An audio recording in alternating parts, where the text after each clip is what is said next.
Shalom Acha, j'espère que vous allez passer des bonnes fêtes de Pessah. Je vous souhaite un bon Chodesh Tov Mevorach. Aujourd'hui, c'est le Chodesh Iyar. Le mois de Iyar, c'est le mois de la Refoua. On dit que c'est le mois aussi, comme j'ai entendu, c'est le mois de Abraham, Yitzhak, Yaakov et Rivka et les Imaot. Donc, c'est un bon début. Be'ezat Hashem. Et vous savez très bien que pendant ce mois-là, jusqu'à l'Akba Omer, bien sûr, comme vous savez, on fait le deuil pour les 24 000 élèves de Rabbi Akiva. Et c'est la raison pour qu'il n'y ait pas de mariage, il n'y a pas de soirée, il n'y a pas de fête. On ne se rase pas aussi. Il y a des lois spéciales pour cette période jusqu'à l'Akba Omer, le jour de l'Aïloula de Rabbi Shimon Bar Yochai. Et bien sûr, pendant cette période, on compte 7 semaines, 49 jours, jusqu'à Shavuot. Shavuot, c'est Matan Torah. Ça veut dire que c'est comme quelqu'un qui veut se marier, il compte les jours. Il compte les jours. Nous aussi, on compte les jours pour montrer à Kadosh Baruch Hu que vraiment on veut recevoir la Torah. Mais pour recevoir la Torah, il faut être unis. Donc nous avons intérêt d'être unis. Donc la Torah, c'est l'union. Vous savez très bien que ce que moi, je ne peux pas faire, toi, tu peux le faire. Vous savez très bien que dans la vie, il y a certaines choses que il faut être conscient. D'une part, l'union fait la force, et il faut savoir une chose, que pour Hachem, il a été très intelligent à Kadosh Baruch Hu, pour unir son peuple. Il a trouvé la solution que chacun, il doit faire les mitzvot. Chacun de nous, il doit faire les mitzvot. Il y a des mitzvot qu'on doit faire, mais on ne peut pas les faire tous. Vous savez qu'il y a une mitzvah de divorcer. Alors quoi, on va divorcer? Non, le contraire, il y a ce qu'on appelle Shlom Bayit. Il y a l'union. On peut rester marié. Mais il va y avoir toujours, parmi les millions de juifs, quelqu'un qui va divorcer. Eh bien, s'il divorce sans problème, alors on est tous unis avec lui. On partage la mitzvah qu'il a fait. C'est pas un divorce avec la guerre. Un divorce qui est juste un vrai divorce. Vous savez, mes amis, il y a beaucoup de mitzvot qu'on ne peut pas faire. Par exemple, aujourd'hui, il n'y a pas le Beit HaMikdash. Donc, il y a beaucoup de mitzvot qu'on ne peut pas faire parce qu'il n'y a pas le Beit HaMikdash. Mais le fait qu'on lit les parachutes des Korbanot, eh bien, comme si le Beit HaMikdash est construit, et comme si on fait des sacrifices au Beit HaMikdash. Vous savez, il y a ce qu'on appelle que chacun de nous, il a un but pour lequel il est venu dans ce monde-là. On doit respecter les 613 mitzvot. Mais c'est impossible. C'est impossible de respecter les 613 mitzvot. C'est impossible. Ce que moi, ce que je peux faire, je le fais. Ce que je ne peux pas faire, il y a un autre qui va le faire. Alors, on est dans un système de l'union. Unis. On est unis. Les mitzvot, ils nous unissent. Ce que moi, je ne peux pas faire, toi, tu peux le faire. Ce que lui peut faire, l'autre, il ne peut pas faire. Et c'est comme ça. Alors, le fait qu'on est tous unis, alors, c'est considéré comme si on a tout fait. Je voudrais vous donner un exemple. Un pauvre. Il veut bien faire beaucoup de tzedaka. Il veut donner à la charité, mais il n'a pas. Alors, le riche, lorsqu'il fait la tzedaka, il l'a fait avec bon cœur. Alors, tous ceux qui n'ont pas pu faire la tzedaka, eh bien, ils vont être unis avec lui. Comme si eux aussi, ils ont partagé la mitzvah avec lui. Maintenant, ce riche, il est aussi uni avec le pauvre. Pourquoi? Parce que vous savez que les pauvres, ils prient mieux que les riches. Pourquoi? Le riche, même s'il prie, il ne va pas prier, il ne manque rien du tout. Il lui manque rien du tout, il a tout. Beaucoup de fois, malheureusement, moi je peux vous dire que beaucoup de fois, je vois les gens lorsqu'ils sont malades, lorsqu'ils ont un problème. Lorsque tout va bien, vous savez combien des nouvelles j'écoute, mais j'écoute ces nouvelles beaucoup en retard. Une fois qu'ils ont un autre problème, c'est là où ils viennent chez moi, me dire, ah Rabbi, je sais, mais bon, Hachem, parce que la raison pour laquelle je suis venu, bon, je sais arranger, mais maintenant, j'ai un problème. Mais attends, mais entre-temps, moi, il est jamais venu me dire que bon, Hachem, ça s'est arrangé.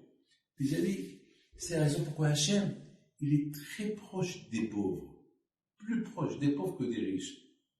Pourquoi? Parce que les pauvres, ils n'ont rien. Et eux, ils sont toujours en manque. Et le fait qu'ils sont toujours en manque, alors ils prient à Dieu. Tout le temps, ils prient. Tout le temps, ils prient à Kadosh Baruch Hu. Maintenant, vous comprenez? Ce que le riche ne peut pas faire, le pauvre, il le fait pour lui. Maintenant, lorsque le pauvre, il prie pas uniquement pour lui, il prie pour tout le monde. Donc, ça veut dire, il va unir tous les riches avec sa prière. Donc, mes amis, c'est ça ce qu'on appelle le Sachem. Il a donné la Torah. Il ne nous a pas donné la Torah jusqu'à que le jour qu'il nous a donné la Torah, jusqu'à que Hachem il a vu qu'on était tous unis comme une seule personne. C'est là que Hachem nous a donné la Torah. Pourquoi? Parce que, d'ailleurs, le Sachem, il s'est adressé au peuple juif, il leur a dit, Anochi Hachem Elokra, c'est moi Hachem ton Dieu. Quand je vous l'ai dit, Elokecha, c'est quoi Elokecha, ton Dieu?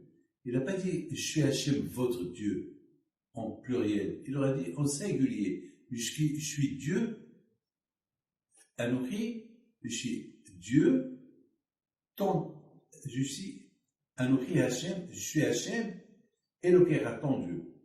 Alors, ça veut dire, d'un côté, Hachem, il parle à 10 millions de juifs, mais au lieu qu'il leur parle en pluriel, il leur parle en singulier. Ça veut dire que de même façon que pour Hachem, on est comme une seule personne, alors entre nous aussi, on doit être comme une seule personne. Donc, malheureusement, aujourd'hui, malheureusement, le monde ne comprend pas la signification de l'union. Malheureusement, il y a ce qu'on appelle un intérêt. Chacun, il cherche son intérêt. Mais est-ce qu'on cherche l'intérêt de l'autre? Vous savez, l'une des mitzvot que Hachem nous a donné, Shema Israël. Vous savez bien ce que je dis. Là, on va rentrer dans le Hémet. C'est quoi Shema Israël? Shema Israël, il n'y a pas un jour qu'on ne le répète pas. Shema Israël. Shema Israël, Adonai, Eloheinu, Adonai Echad. Shema Israël, écoute Israël, Hachem, c'est notre Dieu, Hachem, il est unique. Hachem, il est unique. Il faut savoir une chose. Ce schéma Israël, on ne le lit pas uniquement dans la vie, on le lit aussi lorsque quelqu'un va quitter ce monde-là. Vous avez compris? Ça veut dire, écoutez bien, lorsqu'on est vivant, le matin on fait schéma Israël, et le soir on fait de la prière du soir schéma Israël, et aussi avant d'aller se coucher, on fait schéma Israël. 2 fois on fait schéma Israël, dans 2 circonstances, dans la vie et dans la mort. Je me rappelle lorsque ma mère est décédée, j'étais avec elle dans la chambre, et c'est moi qui l'ai fait schéma Israël. Ça veut dire que l'union est unie, pas que dans la vie. Lorsque quelqu'un nous quitte, c'est pas parce qu'il nous a quittés, ça y est, il est exclu. Non, le contraire. Lorsque quelqu'un nous quitte, c'est là qu'il est inclus. Vous avez compris? Lorsqu'on fait schéma Israël à ce monsieur-là qui vient de quitter ce monde-là, on lui dit, c'est vrai, tu nous as quittés, tu es parti, mais tu es toujours parmi nous. Ça y est, on ne t'oublie pas, tu es toujours parmi nous. Bien sûr, mes amis, le plus important, c'est de dire à quelqu'un qui est vivant, tu es parmi nous. Il ne faut pas tout ce qui meurt pour lui dire tu es parmi nous. Il faut être intelligent. Il faut bien être réaliste. L'union, elle protège le peuple juif d'être ensemble. Ça le protège de l'assimilation. Vous savez, dans Shema Israël, c'est écrit « Etemoto osratem va'asitem ». C'est-à-dire que lorsque on fait Shema Israël, et après on prend les fils du talit et on les regarde. Et on les regarde. Et la Torah dit, lorsque tu le regardes, ça va te rappeler qu'il y a la Torah. Et tu vas la faire. Ça veut dire que le schéma Israël, écoutez bien ce que je vous dis, lorsqu'on est unis, lorsqu'il y a l'union, lorsque chacun il a de la peine pour l'autre, chacun il aide l'autre, chacun il est conscient, chacun il partage les souffrances de l'autre. Alors, lorsqu'il fait les mitzvot, alors Akadosh Baruch Hu, il va lui faire un service. Lequel? Après 120 ans, ce monsieur-là, il faut lui faire il faut lui demander des questions. Est-ce que tu as fait telle et telle mitzvah? Oui. Tu as fait telle et telle mitzvah? Non. Pourquoi tu ne l'as pas fait? Ben, je ne pouvais pas la faire. Parce que cette mitzvah, jamais elle est venue entre mes mains. Ah, mais tu aurais pu la chercher. Non, il n'a pas de réponse. Mais lorsqu'il y a l'union, même si tu n'as pas fait cette mitzvah, un autre, il va la faire pour toi. Vous savez, lorsqu'on fait Shema Israël, il dit Arizal, le Arizal Akadosh, il dit, lorsqu'on fait Shema Israël, à quoi on pense? On pense, Shema Israël, écoute Israël, Hachem c'est notre Dieu, Hachem il est unique. Et pendant ce moment-là, tu dis, de la même façon que Hachem il est unique, nous aussi, à Israël, on est une seule personne. Et on doit penser, je suis prêt à faire n'importe quoi pour mon prochain. Mes amis, il faut savoir une chose. Il y a beaucoup de gens dans le schéma Israël qui disent, il faut aimer Hachem. Très bien, c'est beau. C'est beau d'aimer Hachem. Mais entre vous et moi, est-ce que vraiment on l'aime? Est-ce vraiment? Voilà, hier soir, il y a le match de football Paris et je ne sais pas avec qui ils ont joué. Et ce matin, je vais à la synagogue, je vois des gens qui faisaient un peu la tête. Ils faisaient un peu la tête. Alors, j'ai dit, alors ça va, tout va bien? Et je dis, oui, on fait comme ça. Ah, Paris, elle a perdu. Ah, Paris, elle a perdu. Et ils ont fait un petit sourire, mais c'était triste. Mais tu es à la synagogue. Tu es venu prier à Hachem. Lorsque tu viens à la synagogue, tu te réveilles le matin tôt pour venir prier à la synagogue, Hachem doit être première priorité. A priori, c'est pas le moment d'être triste pour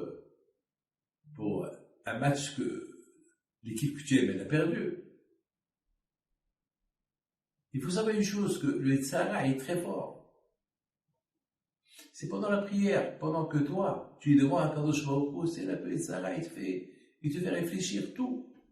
Il te fait perdre toute ta connexion avec un Kadosh Baruch Hu. Lorsqu'on fait Shema Israël, Hachem et lequel Hachem Echad, qu'est-ce qu'on dit? On inclut notre personnalité avec tous ceux qui sont en train, avec tous nos frères dans le monde. Dans cette condition-là, vous savez, les missions que moi je peux faire. Alors, l'autre qui ne peut pas les faire, il est inclus avec moi. Ce que moi je ne peux pas faire, et lui il peut faire, je suis inclus avec lui. Et après 120 ans, on va me poser toutes les questions. Est-ce que tu as fait? Je dis oui, j'ai fait. Et je n'aurai pas honte. Mes amis, dans le schéma Israël, on dit, lorsqu'on voit, pendant la lecture du schéma Israël, à quoi on pense? Hachem, on t'aime et on aime tous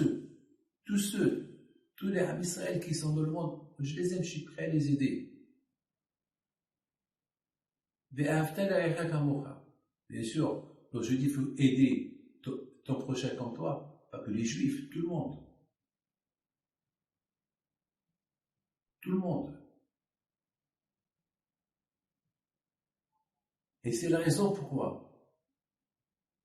De le mot Shema Yisraël. Prenez les 2 premières lettres de Shema Israël. Il y a le Shin, il y a le Yud. C'est quoi le Shin et le Yud? Ça veut dire Yesh, il y a. Ça veut dire il y a. Prenez les 2 dernières lettres de Shema Israël. Il y a Aïn dans Shema, il y a un Lamed dans Israël. Aïn et Lamed, ça veut dire Al. C'est quoi Al? Ça veut dire sur. Yesh Al. C'est quoi Yesh Al? Il y a quelque chose au-delà de là. C'est quoi ça? On fait Shema Israël, il faut tout de suite, pendant ce moment-là, que tu déclares ton amour à Akadosh Baruch Hu, que je l'aime. En ce moment-là, je fais quelque chose de surnaturel. Yesha'al, ça veut dire quelque chose de surnaturel. Et c'est quoi la chose de surnaturel?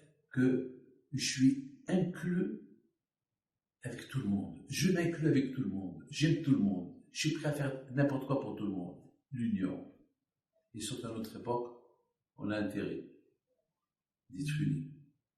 À notre époque, lorsqu'on voit de partout manifestations antisémites, partout. Lorsqu'on voit ça, on a intérêt d'être encore de plus en plus unis. Il ne faut pas qu'on soit attaqué et de dehors, de l'intérieur. Les amis, regardez Yaakov Abinu. Yaakov Abinu, la première chose qu'il a fait lorsqu'il a vu Yosef Hatzadik, après des dizaines d'années qu'il n'a pas vu, la première chose qu'il a fait Yaakov Abinu, il a fait Shema Israël. Pourquoi il fait Shema Israël? Pourquoi il fait Shema Israël? Quelle est la raison? Eh bien, mes amis, justement, pendant ce moment-là que Yaakov Abinu, il a vu son fils, Yosef Hatzadik, ils viennent aux sages et ils disent, il ne faut pas qu'on croie que Yaakov Abinu, il aime Yosef plus que le bon Dieu. Parce que Yosef Hatzadik, après des dizaines d'années qui était disparu, et maintenant voilà, il voit son père, Yosef Hatzadik commence à pleurer de joie, d'émotion. Yaakov Abinu, il ne pleurait pas ni de joie ni d'émotion. Il faisait Shema Israël, il a fermé ses yeux. Il déclare son amour à Hachem. Il n'y a que toi, Hachem, que j'aime. Il lance un message à ses enfants, ceux qui ont vendu Yosef. Comment on peut aimer Hachem si on ne s'aime pas entre nous? C'est impossible. Comment? Il a un message spectaculaire que Yaakov Abinu, il lance à ses enfants. Vous, mes enfants, que vous avez vendu Yosef, votre frère, maintenant il est roi, mais au moment que vous l'avez vendu. Mais comment vous pouvez déclarer que vous aimez le bon Dieu? Où était votre amour au prochain? Comment vous pouvez dire que vous m'aimez, moi votre père, alors que vous avez vendu votre frère? Vous savez que je l'aimais, vous savez que je vais souffrir. Alors comment après vous allez déclarer que vous aimez le bon Dieu? Les amis, beaucoup de fois, lorsqu'on dit Shema Israël, il faut aimer Hachem, il faut aimer Hachem, il faut aimer Hachem, il faut aimer Hachem. Vous croyez que c'est facile de dire il faut aimer Hachem? Vous savez, pour aimer Hachem, il faut déjà, est-ce que tu aimes ton prochain? Celui qui est à côté de toi, est-ce que tu l'aimes? Celui qui a été créé comme toi. Si tu l'aimes, c'est bien, mais si tu ne l'aimes pas, comment tu peux dire que tu aimes Hachem? Les amis, écoutez-moi. Chaque personne existant, s'il est là, c'est qu'Hachem l'a créé. Et si Hachem l'a créé, c'est qu'il aime. Hachem, il aime tout. Hachem, il aime sa créature. Il aime tout le monde. Sans aucune exception. Même les animaux, il les aime. Il nous dit, il ne faut pas les faire souffrir. Bien sûr, on doit vivre. Il nous a permis de les manger, mais on n'a pas le droit de les faire souffrir. Je voudrais simplement vous dire, vous savez qu'il y a des rabbins qu'ils interdisent d'avoir des animaux à la maison. Pourquoi ils interdisent d'avoir des animaux à la maison? Parce qu'on ne sait pas l'heure qu'ils ont faim. Alors, puisqu'on ne sait pas l'heure qu'ils ont faim, on leur donne pas à manger, alors ils souffrent. Parfois, on va leur donner un buffet toute la journée. Ben, ça peut les tuer. Manger beaucoup, l'animal qui mange beaucoup, il va mourir. Donc la Torah, elle interdit d'avoir des animaux à la maison. Pour les seules raisons pour ne pas... Vous savez, chaque matin d'après, on dit que Hachem, il écoute même les cris, les pleurs des oiseaux, les pleurs des insectes, les pleurs. Parce que Hachem, il est miséricorde. Alors si Hachem, il montre son amour à tout ce qu'il a créé comme nom, on peut être un mur entre nous et le problème qu'il a le prochain. Mes amis, comment on peut dire j'aime Hachem lorsqu'il n'y a pas d'union?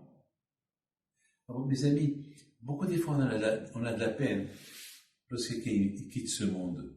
Mais est-ce qu'on avait de la peine pour lui lorsqu'il était vivant? Ah, le pauvre. Alors, c'est mieux d'avoir de la peine pour la personne qui est vivante avant qu'il quitte ce monde.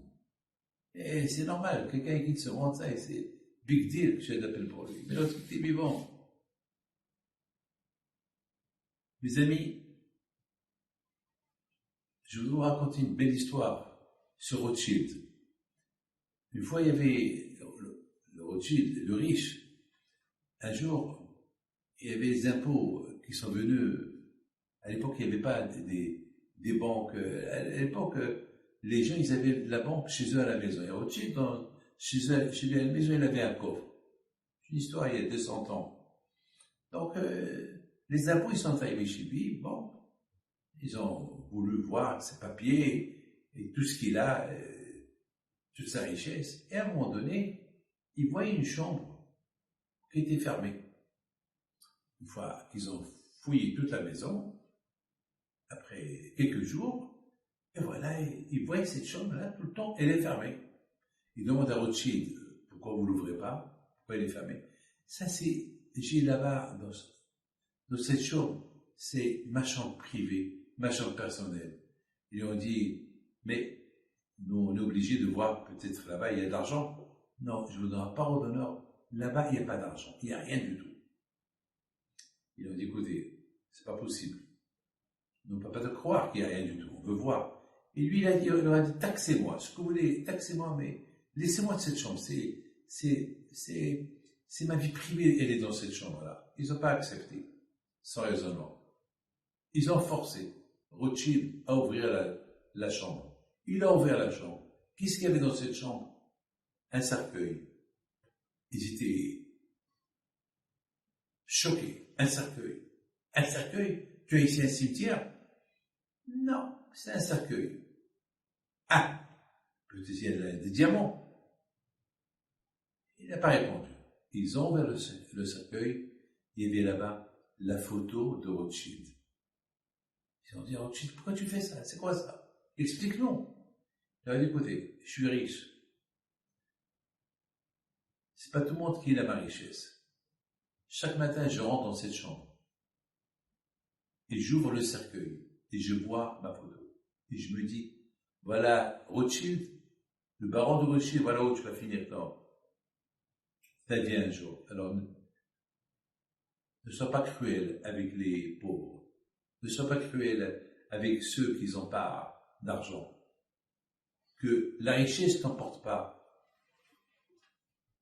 Les amis, les tzadikim, eux-mêmes, c'est comme ça qu'ils étaient. Les tzadikim, ils étaient comme ça. Aujourd'hui, mes amis, vous raconter une histoire, vous n'allez pas croire. Aujourd'hui, si aujourd'hui j'ai pas prié, dommage que j'ai pas prié, que ma chérie vienne. Il serait venu. C'est de la folie ce que je vais vous raconter. C'est ce qu'on appelle Hashgaha Pratit. Il y a Hachem, il existe. Aujourd'hui, j'ai reçu les gens toute la journée, du matin au soir, presque 11 heures assis sur une chaise. en train de recevoir les gens. Vers l'après-midi, il y a une femme qui vient avec son fils. Elle pleure. Une bracha pour le mazal. Bon, je lui fais la bracha. Madame, tu es mariée? Non, je ne suis pas mariée. Dieu t'appelle pour elle. Bon, elle est partie.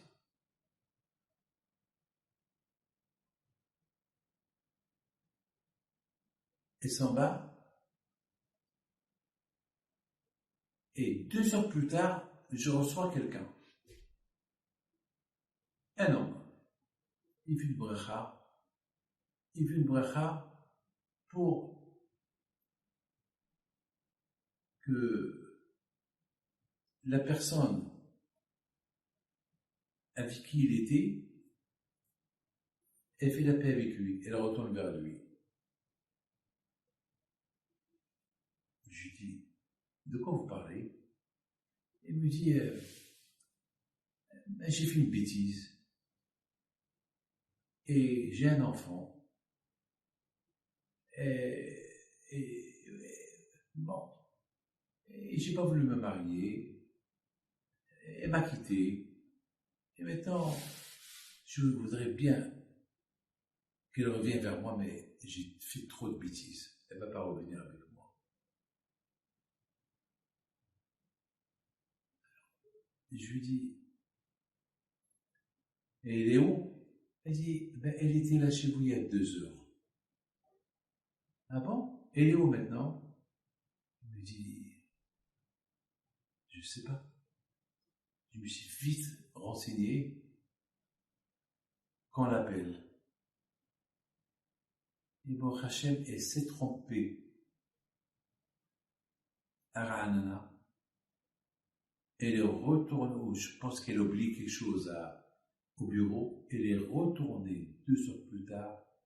Et qu'est-ce qu'elle voit là-bas? Elle voit là-bas le garçon. Elle était choquée. Et lui aussi était choqué. Il lui dit,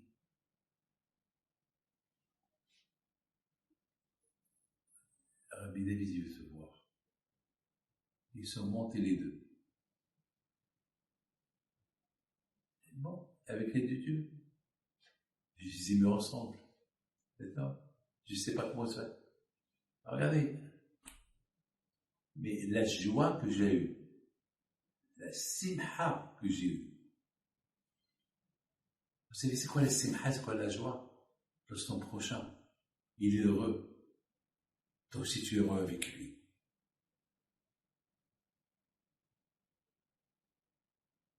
Vous savez, quelqu'un qui est jaloux, c'est qu'il n'est pas heureux du bonheur de l'autre. Lorsque tu es heureux du bonheur de l'autre, tu deviens associé avec le bon Dieu. Et la Torah, elle nous unit. Le bon Dieu, il a été très intelligent. Il a dit, messieurs, je vous donne des mitzvot. C'est impossible que vous allez les faire. Il y a une seule manière pour pouvoir les faire, si vous aimez les uns les autres. Ce que lui ne peut pas faire, toi tu fais. Ce que lui ne peut pas faire, toi tu fais. Donc vous allez être associés dans les mitzvot. Ça veut dire qu'on va être associés dans les mitzvot. Ça veut dire, à un moment donné, j'ai tout fait. Et lui, il a tout fait. Chacun a tout fait.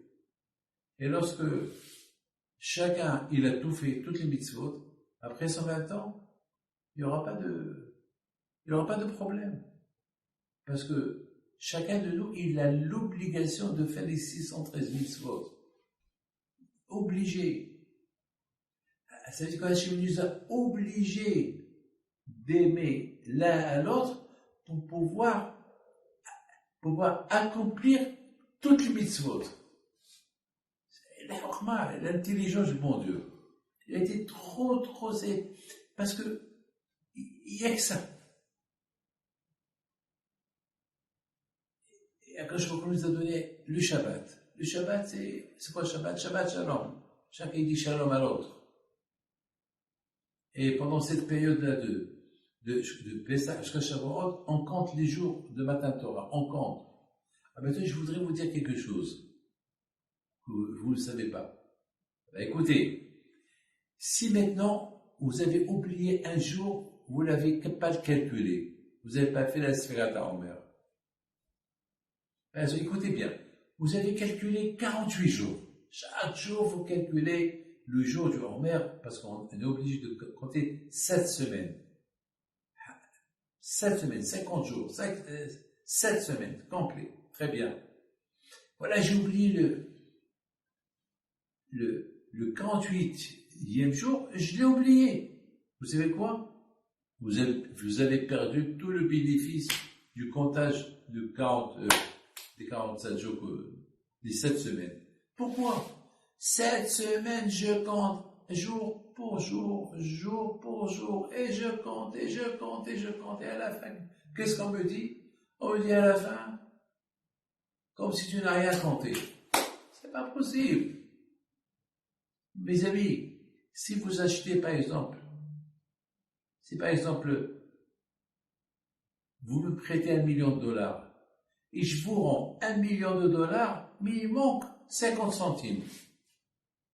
Ah, je vous ai donné $1 million, mais il manque 50 centimes. Eh ben, je reste de vous dire, eh ben, tu m'as rien donné. Vous savez, un Sefer Torah? Un Sefer Torah qui coûte $1 million. Si il y manque une lettre, tout le Sefer Torah, il coûte même pas 1 centime. Comment? Mais une lettre, oui, ben, cette lettre-là, c'est elle qui complète tout. Mes amis, le comptage, on manque le comptage du Homer, Hachim, il te dit, comment? C'est ça la Torah? Lorsque tu vas te marier, tu comptes les jours, tu connais bien la date de mariage, tu connais bien la date de ton anniversaire, et tu connais pas quand je vais donner la Torah. Alors, tes pétitions, je ne calcule pas tout ton comptage. C'est folie, ça. Les amis, le fait qu'on compte chaque jour le Homer pour arriver au compte, pour arriver à Shavuot, c'est que tout cela, c'est pour deux choses. Écoutez bien. Pour arriver à deux choses. L'union, être unis, l'union, et la chose la plus importante, c'est la Torah. Les deux choses. Et l'union et la Torah. La folie. C'est la folie. On gagne deux choses. L'union et la Torah. Lorsqu'on est unis, alors automatiquement, lorsque je reçois la Torah, même ce que je peux faire et ce que je peux jamais les faire, il y a un autre qui va les faire. Puisqu'il y a un autre qui va les faire comme si je les ai fait.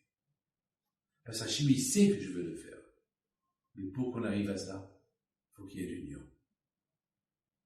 Parce que le Hachim, il sait que j'ai pas le choix que d'être uni. Parce que si vraiment je lui dis j'ai pas le choix, c'est pourquoi j'ai pas le choix. Parce que l'amour de Hachem, il vient lorsqu'on est uni.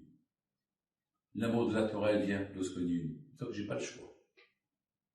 J'ai pas le choix. Si je veux voyager, il faut un passeport. Pourquoi? J'ai pas le choix, il faut le passeport. La condition capitale de la Torah, c'est l'union. C'est la condition. La condition de dire j'ai Hachem, c'est la Torah. La condition pour avoir accès après 120 ans au Olam Haba, c'est l'union. La Torah. Il faut les deux, la Torah et l'union. Sans les deux, on n'a pas le choix. Les amis,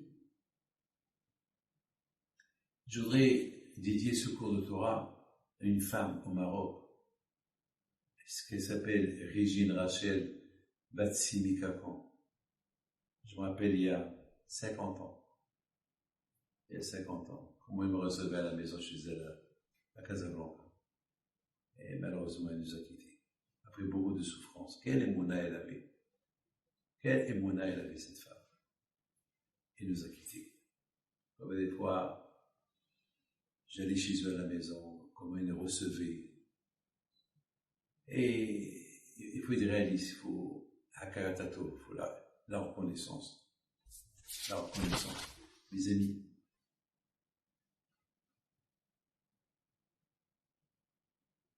j'ai écouté un de mes enfants qui l'a dit que lorsqu'on fait Shema Israël, on ferme les yeux. Alors moi, j'ai posé une question. Pourquoi on ferme les yeux? J'ai donné beaucoup de réponses. Pourquoi on ferme les yeux? L'une des réponses, on ferme les yeux parce que lorsque je fais Shema Israël, il faut que je vois l'obscurité. Il faut que mes yeux soient fermés. Pourquoi? Pour que je vois dans ma pensée que je suis pas seul. Il y a tout le monde autour de moi. Il faut que je pense avec Havana, avec amour, avec pensée. Lorsqu'on pense, on ferme les yeux, on se concentre. Je me concentre dans ma tête, je me concentre dans mon cerveau. Je suis pas seul. Il y a des frères autour de moi. Ils ont besoin de moi. Il faut prier pour eux. Il faut les aider. Lorsque je ferme les yeux, il y a Hachem. Il n'y a que Hachem. Je me concentre. L'amour d'Hachem, tu es unique. Lorsque je ferme les yeux, c'est l'obscurité totale. Je pense aussi, après 120 ans, il ne faut pas être superstitieux. Tout le temps, on va mourir. Il ne faut pas être superstitieux, il faut être réaliste. Donc c'est l'obscurité. Et c'est ça qui nous réveille. C'est l'obscurité qui nous réveille. C'est que lorsqu'on a un problème, qu'on se réveille. Aujourd'hui, on a des problèmes. Il faut être réaliste. On vit des problèmes aujourd'hui. On vit des problèmes. On vit des problèmes. On est dans une guerre. On prie à Kadosh Baruch Hu que ça s'arrête. Le monde entier, il est en guerre. Il y a plus de... on ne sait pas qu'est-ce qui va arriver demain. On ne sait pas. Donc, grâce à Dieu, on est là, mais quand même, le monde entier, il est en danger. Mes amis, vous savez que les malachim, ils portent le talit. Pourquoi le talit? Parce que, mes amis, la paracha du talit, elle est écrite dans le Shema Israël.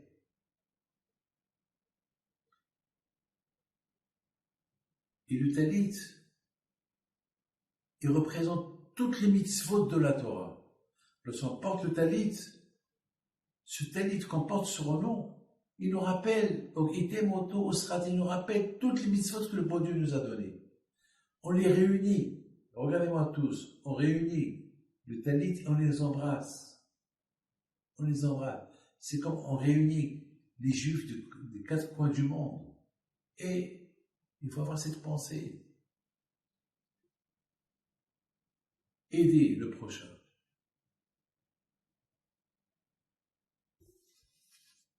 Il y a mon fils qui m'a dit, papa, tu sais pourquoi on ferme les yeux? Il m'a dit, il a entendu d'un grand rabbin, il a dit que lorsqu'on ferme les yeux, pourquoi tu fermes les yeux? Pour dire, Hachem, tu es unique. D'accord? Alors pourquoi tu fermes tes yeux? Pourquoi tu peux pas faire Shema Israël, Adonai Eloheinu, Adonai Had, et laisse tes yeux ouverts? Non. On te dit, ferme tes yeux.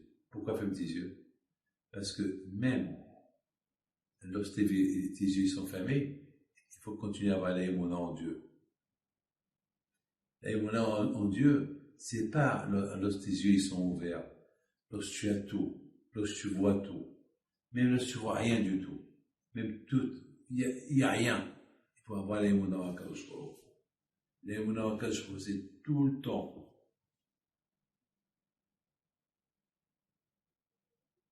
Il faut jamais fermer les yeux au prochain. Vous savez, mes amis,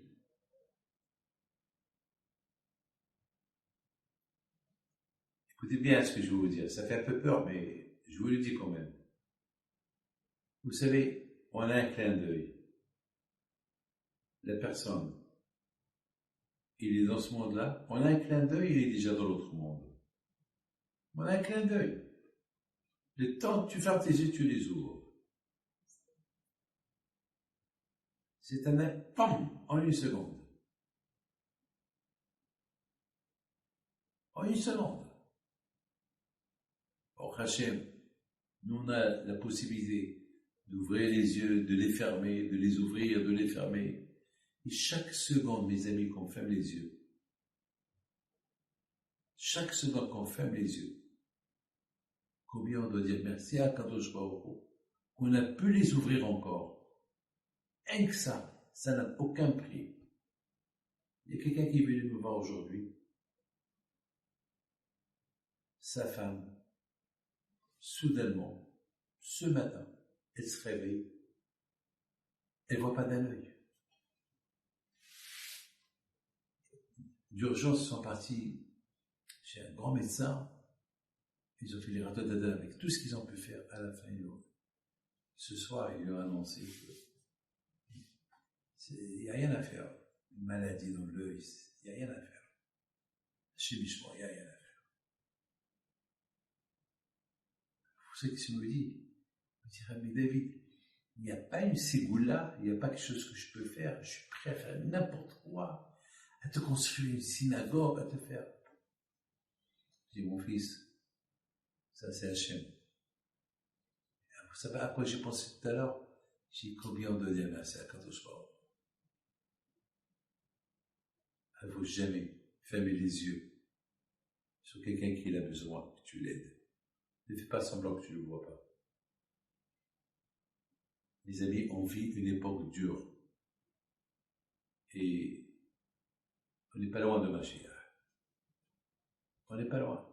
On n'est pas loin. Mais personne ne peut vous dire quand. Bien sûr, vous allez me dire, là, tout le temps, on entend cette phrase-là, c'est vrai. On l'entend tout le temps. C'est vrai. On entend tout le temps, on l'entend. Oui, c'est vrai. Mais c'est comme ça. On approche.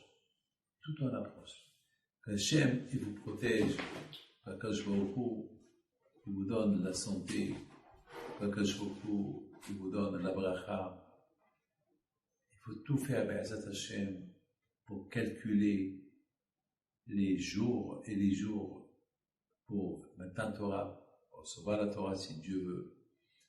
N'oubliez pas, on est tous invités, Be'ezat Hachem, à faire des efforts, à aider le shalom entre couples, entre amis, pour approcher la venue de Mashiach, la vraie Géoula. La vraie Géoula. Les amis, à quoi? Qu'est-ce qu'on perd si on fait un sourire à quelqu'un? Qu'est-ce qu'on perd si on aide quelqu'un qui est dans le besoin?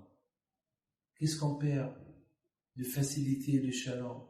Il y a des divorces, mais c'est pas peine de les faire avec des guerres. On peut les faire aussi avec le shalom. Les amis, on n'a pas intérêt. On n'a pas le choix. La seule chose qui nous reste, c'est être unis, l'union. Et la Torah nous unit. Baruch Hashem. Baruch Hashem, Baruch Hashem, Hashem, il nous a trouvé la solution de l'union. Que même si moi, David Pinto, je peux pas faire toutes les mitzvot, mais le fait que j'aime mon prochain, eh ben, Hachem, il va faire que ce que moi, j'ai pas pu faire, et lui, il a fait, alors je vais m'associer avec lui. Ce que lui, il n'a pas pu faire, et moi, j'ai fait, lui, il va s'associer avec moi. Et c'est considéré comme si je les ai fait. Hachem vous protège un mercredi soir prochain, et Bisrot Rabbeim Pito soit avec vous, et que Hachem vous protège de Enara, Amen Keratzon.